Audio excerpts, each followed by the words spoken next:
Hey folks, today we're going to learn a really cool arrangement of Girl from Ipanema written by Brazilian composer Antonio Carlos Jobim in 1962. It was a big hit in the 60s and continues to be today.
Now, I'm not going to lie to you, this one's a little bit of a doozy. It's going to challenge you, but it'll be worth the time you take to learn it. Once you get it under your fingers, it's going to feel amazing to play it, trust me. I'm going to hold your hand through all these chord changes, give you some tips on making those changes really smoothly.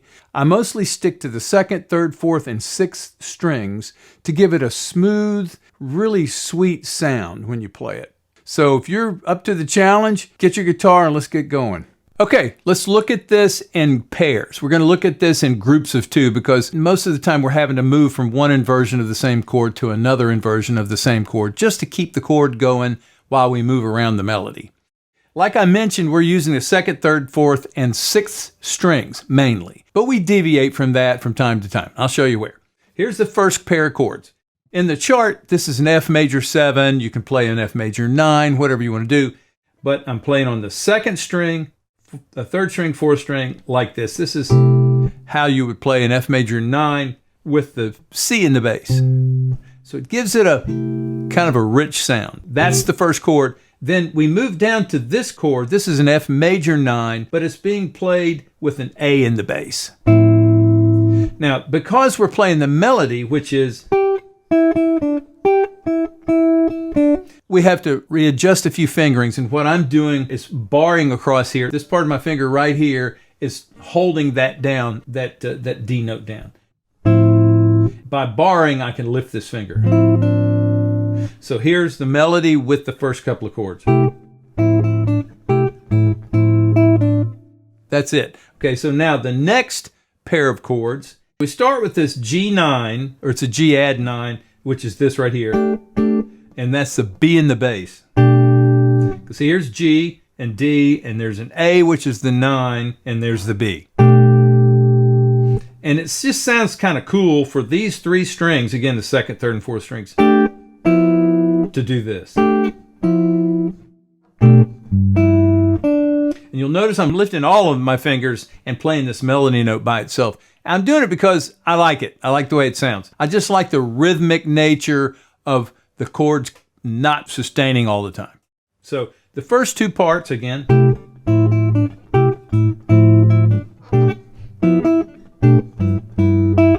So there's the first two. And then the next pair of chords, we're going to call this a G minor 7. The fingering is the same as what we call the F major 9. It's just that on the chart, it's a G minor 7. And these are the notes of a G minor 7. We have G, B flat, D, F. Then the next voicing for that chord is this right here. I play it like this because I have the second finger and third finger here barring. I'm not playing the fifth string, so that allows me to reach back here and play the melody. So that part is like that. And I'm doing it just like I did the G.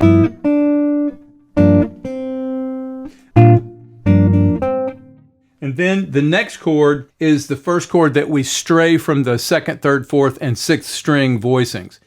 This is second, third, fifth, and sixth string, like that. And I just like the richness of that sound. I'm not playing the fourth string at all.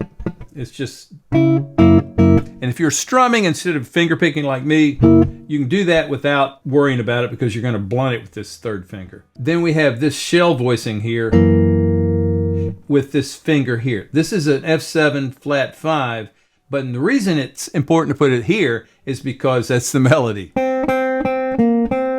So it's like this. So there's your F major 7. That's the whole first part. You just repeat that for the A section. And you throw in this little F sharp in between. So at the end it'd be like...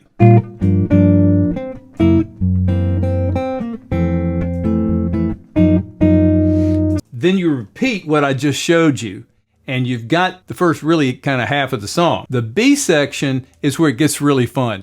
You have one little repeating sequence of chords, and you repeat that sequence twice again. So you play that sequence 3 times.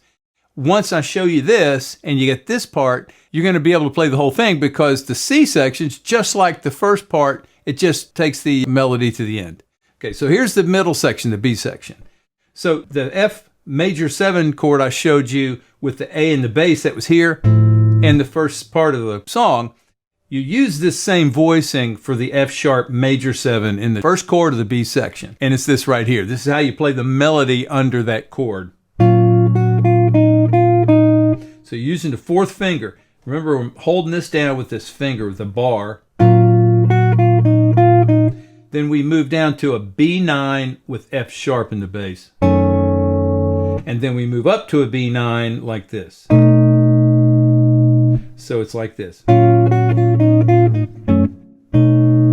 Now the fun part about this is we can put that little Brazilian rhythm in there with the inner 2 strings of the 4-string chord. So you have the 6th string, 4th and 3rd string, and 2nd string. So we can let these outer notes ring like this. And then all we do is take your index and middle finger and then start that little Brazilian rhythm. Like that. With the inner notes, inner strings. And you do that through the whole B section.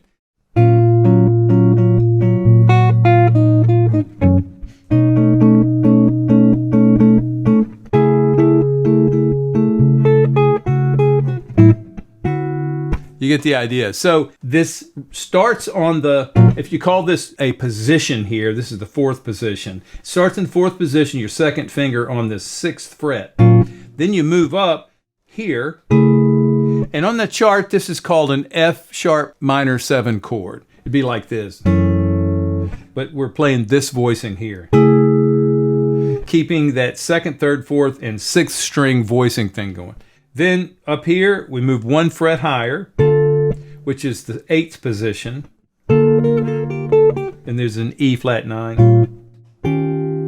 Then here's where we do the single note thing. We're playing an A minor 7 here, and the single note, the first note's right under your finger here. And then bar across here with your 2nd finger on the 4th string.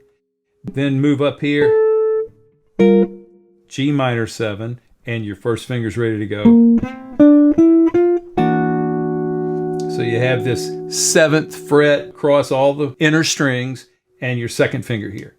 So now that you have the middle section, the very last part is a repeat of the first part with a minor difference in the melody, which makes us have to employ some different chord voicings right at the end. So in the last part, we start with the first 2 chord pairs that we talked about at the beginning. This and this. And here's where it changes. We use the same voicing we've been using for a lot of these major 7th chords up here in the 8th position where your 2nd finger is on the 10th fret. And then we move down to the voicing that we used for the G minor So just those two chords, and the melody is, so it's, then this is a new chord voicing. And that's an F sharp 7 flat 5, but we're playing it in a way that allows us to reach this melody note. And then the rest of it, we're back to that F major 7 voicing, so we can play this melody note. And then the ending, we just go up to this F sharp, and then we end the song. I'm including a link to the chart that you saw, and also the backing track for you to play along with. Hope you enjoy this. I hope you can learn this and play it and impress some people with it. I mean, it's a lot of fun to play. See you in the next lesson.